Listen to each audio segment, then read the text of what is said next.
It's good day to brew, baby. What is up, YouTube? It's your boy Millsy, back with Hometown Commander, recording another episode of Millsy Brews, the show where I run version 1.0 deck list of the commander in front of us on my quest to brew the magic world. You know the motto, baby. It's ABB, always be brewing, and that's what we're back to do today. The deck list is going to be down in the description for you below. So I'd really appreciate it if you could interact with the video, like, comment, subscribe, consider checking out the links in the description. I'd appreciate it. But today, we're continuing our Innistrad Remastered content, taking a look at Olivia, Crimson Bride, a 6-mana Rakdos vampire. Flying haste. Whenever Olivia attacks, you get to return her creature card from our graveyard back to the battlefield, tapped and attacking, and it gains whenever you don't control a legendary vampire, exile this creature. Of all the Olivias, this one has always been fairly interesting to me because you kind of get to play this Reanimate game, but it's kind of a risky game, right? Because if you don't control legendary vampire, that creature gets exiled.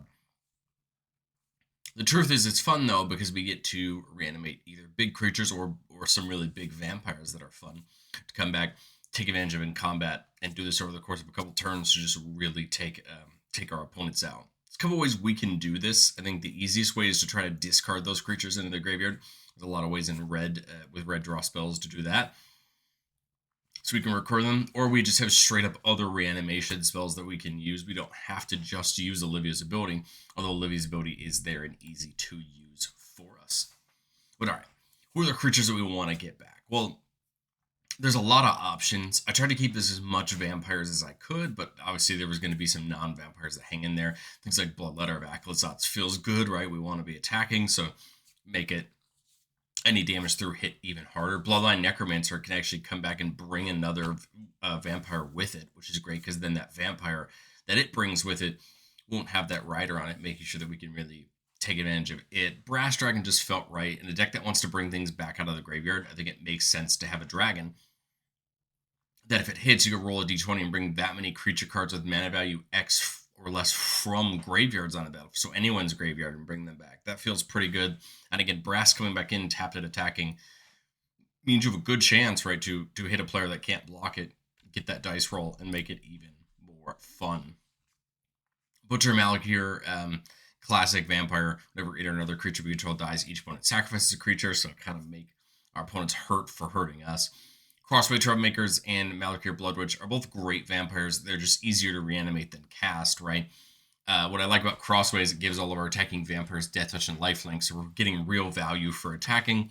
And then if we have a vampire we control die, we can pay some life to draw a card. And then the Blood Witch, whenever it enters, each opponent loses life equal to the number of vampires we control, and we gain life equal to the life lost this way. So the nice part is, if we have 3 vampires, everybody's losing 3, we're gaining 9. Which is really nice to get that little life swing for us. And, of course, these aren't top tier, but they're not bad vampires that we can bring back for it. Necropolis Regent, whenever a creature we control deals damage to a player, put that many +1/+1 counters on it. A great way to grow our vampires and get them out of hand. Patron of the Vein comes in and destroys a creature.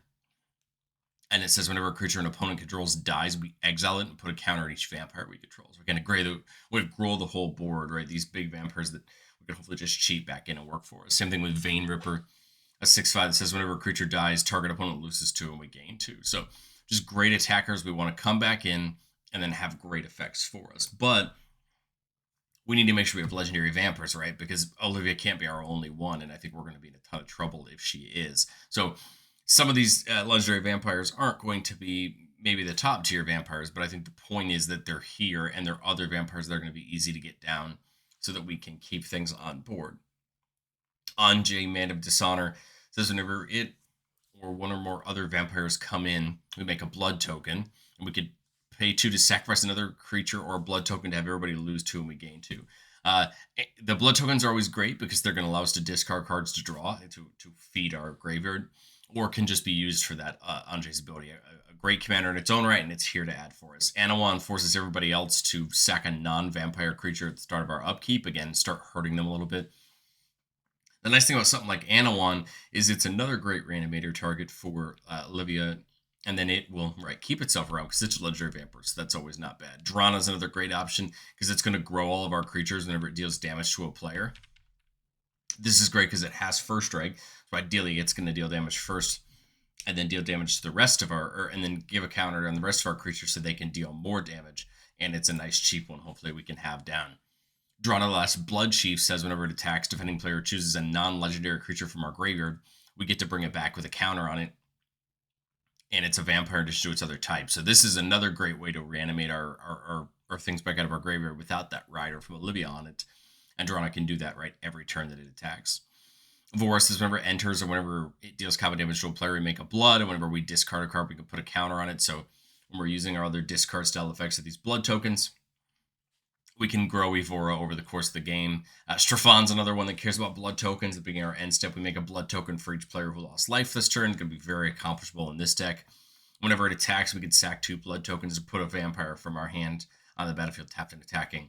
Again, a great way to cheat these vampires in without having to use Olivia's effect to have that rider on it. But the point is, everything's kind of involved here on cheating them in, and recurring them back to really just try to profit as much from as little as we need to put in as possible. Veto is whenever we gain life, target opponent loses that much life. There are, a bunch of vampires in the deck that have lifelink, but the truth is it's just nice to have that effect laying around for all this incidental life gain that we have. And then for 5 mana, we can give our whole board lifelink on 1 turn to really get a bunch of damage in. Yahenni's not a bad one to have out because it has the ability to give itself indestructible, so that's going to be helpful to keep the other creatures around. The other nice interaction is it says whenever you don't have a legendary creature exile this, or legendary vampire exile this creature, you could always sacrifice the creatures that you reanimated to Yahenni to get around their own trigger, right? And then have them back in the graveyard to get again. So it's a nice way to kind of redo that free comeback in. And then Zagreus, 1 less for each creature in your party, flying, death touch, haste. Other creatures have death touch. And when a creature we control deals damage to a planeswalker, destroy that planeswalker. That's not going to be very relevant, probably in Commander. But the point here is everybody having death touch is a great ability. And again, it's a legendary vampire that could be used to keep other vampires around. But I think the way we're going to try to do this is by feeding our graveyard, having the vampires or the other creatures we want there. Buried Alive is probably the easiest way to do it. Just pick 3 creatures and put them into your graveyard. Pretty much seed exactly what you want in there. But we're not always going to see effects like Buried Alive. So we have things like Faithless Looting and Grab the Prize and Seize the Spoils and Big Score and Demand Answers. These cards where we have to discard a card to draw cards. Well, we get to pick what we discard, and we have a good chance to go ahead and just toss away one of those big cards into our graveyard so it's there when Olivia finally gets out.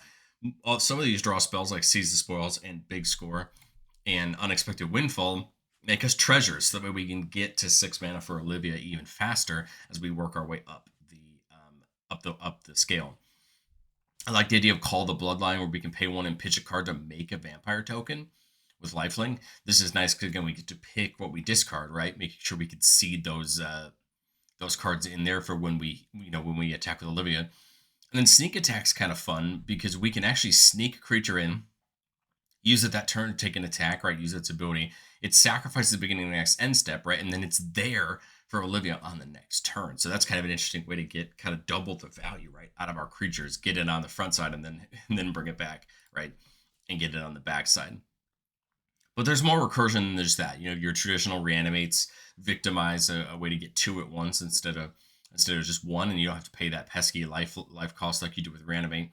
And then I think restart sequence makes sense here. Olivia's in the air, so it probably has a pretty good chance to hit. So you can use it for just 2 mana on the restart sequence if Olivia does damage to a player in combat. So that's pretty cool, right? A way to get around her rider and still be able to get things back. There's always a way to increase the amount of these recursion type spells we have. But I think we just want to try our best to take advantage of as many of these effects as we can to get things in without Olivia's rider. But if we have to, we'll take the rider, right, to get those back and take real advantage of them. But I've said it before on the show, and I'll say it again. No deck's ever complete. This is our version 1.0 shot at Olivia. I think there's a lot to learn in testing, which is, are we filling our graveyard up enough? Doing things like Ripple of Undeath to just mill ourselves a little bit more, get things into the graveyard. Breath of Fury is a very interesting idea, potentially ending a game. So it says whenever an enchanted creature deals combat damage to a player, you sack it and attach it to a creature you control. If you do, untap all creatures, and there's an additional combat phase. This is an interesting card because we could put this on something. obviously we have to sacrifice that thing, so we don't want to put it on Olivia. But basically, what we would do is always be getting another combat, and Olivia could just be cycling through creatures. Again, those creatures don't exile when they die, so we could, as long as we had one of them out already, we had a creature out already that we could put Breath of Fury on. Olivia could be just cycling in new creatures as we attack. The only real threat for that would be just flying, right? The big vampires we want, the big things we want have flying, so we kind of have to be cognizant of it. But if you put this on something like Ancient Brass Dragon, right, you have a potential chance to get a bunch of creatures back at once.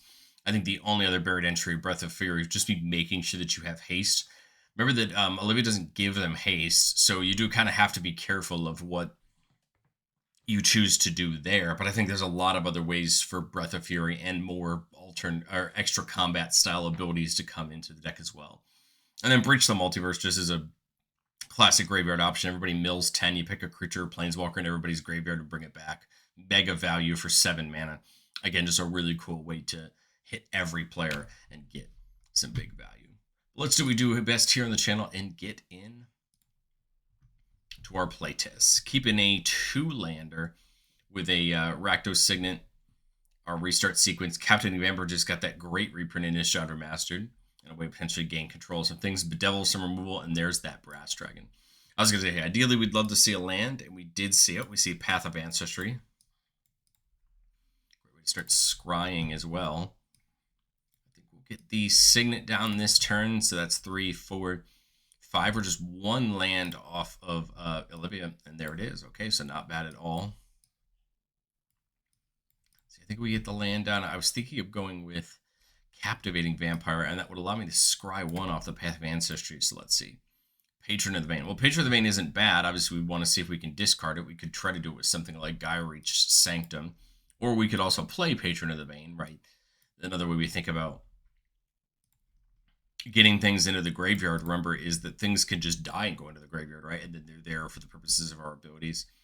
We're still just 1 mana off of 1 mana off of Olivia, right, being at 6. So we could attack this turn with the Captain Vampire if it's there, but I doubt it will be. I think I just hold up the Bedevil, right? Try to take something key out.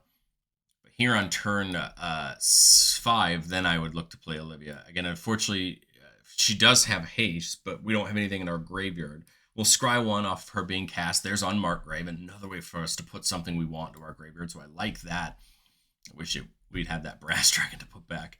But it could be a good way to get something else good. We can have her attack, right? She can attack. It's just we don't have anything to bring back, but that's A-okay. This turn, we do have Takanuma, which is a way to mill our library up a little bit, but that's okay. I think I'm going to go with something like Unmarked Grave, where we get to go pick our choice of something to bring back. Love the idea of something like Bloodletter, but we ideally need something that can put up some good value, but also potentially be another threat for us, right? Like Crossway could be fun for the purposes of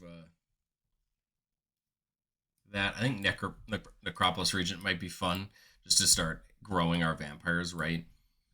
We'll just keep the Bedevil up, going and attack, right? That's not what I wanted to do. Bring the Necropolis Regent back. Right now it's tapped and attacking, potentially ways to get some counters here, right? Especially since they're getting buffed by Captivating Vampire. And then we just hold that Bedevil up, right? Then we just have to protect Olivia, because remember, Necropolis Regent exiles if that's not the case. Then here on turn 7, we could just, probably just hard cast Patron of the Vein, right? Destroy something. When it comes in, take another attack again. Really wish I had a way to dump something into my graveyard. I guess we could do the Gyreach Sanitarium instead. I guess we could draw and then pitch, right? So draw, pitch the Patron of the Vein. And then I actually do have enough for Durana, even though I can't attack with her. But again, then we could get the Patron of the Vein back. Now we would potentially have enough for Captivating Vampire to tap and steal in the next turn. But here, just a little bit clunky. But again, I think it kind of shows what the deck's trying to do. And we would just be trying to let this Necropolis Regent really grow our vampires as we get into combat and start trying to rule that in the mid-game. Let's get into playtest number 2, keeping a 1, 2, 3, 4 lander with an Arcane Signet, Swiftfoot Boots, and Drana. I think Swiftfoot Boots mainly right there to protect Olivia, even though right she already has haste. We'll just get something in turn 1. Again, not much we can do there turn 1. Turn 2, we'll get down the Arcane Signet. Great hand here with the Bedevil and the Terminates. We've got lots of removal, right, waiting for our opponents. I think we get the Drana down. Again, another legendary means that it'll be better once Olivia ends up showing up. That doesn't hold us up any error removal, but that's okay. We're trying to get ourselves in the rhythm to get our things. Bitter Reunion's great. When it enters, we get to pitch a card if we do draw 2 cards. Obviously, we'll pitch the Brass Dragon, right? Because it's one of those things we want to reanimate. And then we can sack it to give all our creatures haste. But this is great because that means next turn Olivia can get the Brass Dragon back, right? Drana can attack this turn. It's probably going to end up getting a counter on itself. And then we'll go to the next turn. 6 mana for Olivia, right? Attack, get the Brass Dragon back. Drana's going to put a counter on all of them. And again, Brass Dragon's probably not going to have much to bring back this turn, but the point is it's still a threat that is threatening our opponents right this turn that they have to deal with. Going into the next turn here, Spymaster's Vault is an interesting card. Her creature you control connives X, where X is the number of creatures that died this turn. Could be fun if we take a big combat, but I think it's just like Swiftfoot, put it on Olivia. We've got 4 mana left. I don't really have any other way to sacrifice this Troublemaker, so I think I would just attack, right? Probably just end up...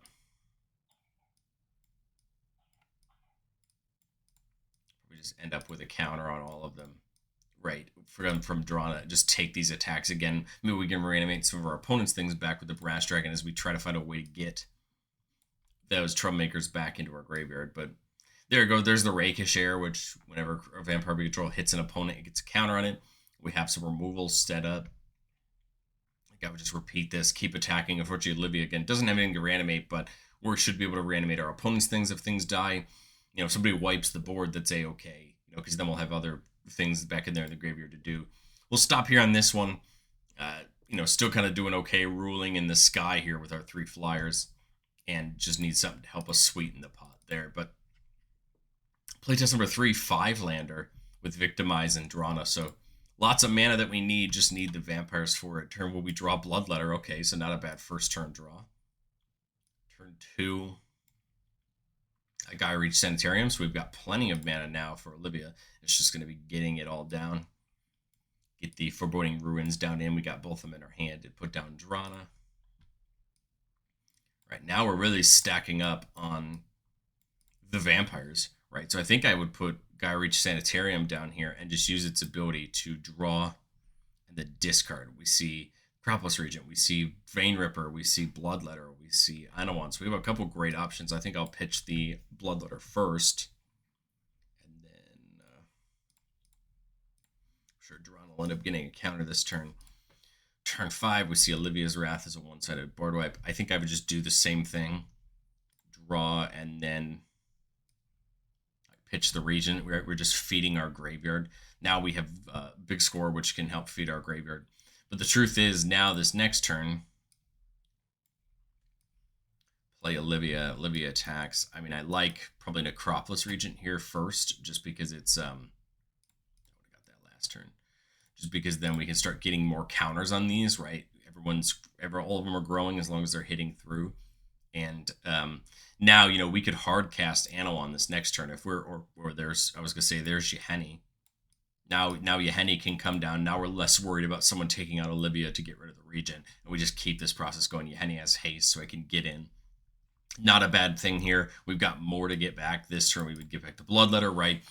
Again, we can use Gaia Reach Sanitarium even still this turn to put another thing into the graveyard to reanimate as well. You know, we're in a great spot. I think this is what you really want to see. Keep the chain rolling, keep the ball rolling, and just try to get these reanimations in, attacking and dealing big damage. But I'd love to know what you think of Olivia down in the comments section below. If you have an Olivia deck, I'd love to know what you think of my brew. Again, very interesting style of deck. I'm sure that I will miss a little bit of the nuance with trying to keep it vampires only versus some other card types. I'm sure there's some better Olivia decks out there that just kind of go Rakdos good stuff. If you have one of those, I'd love to see your list down in the comment section below. But other than that, that's all I have for you today, and I will catch you all in the next one.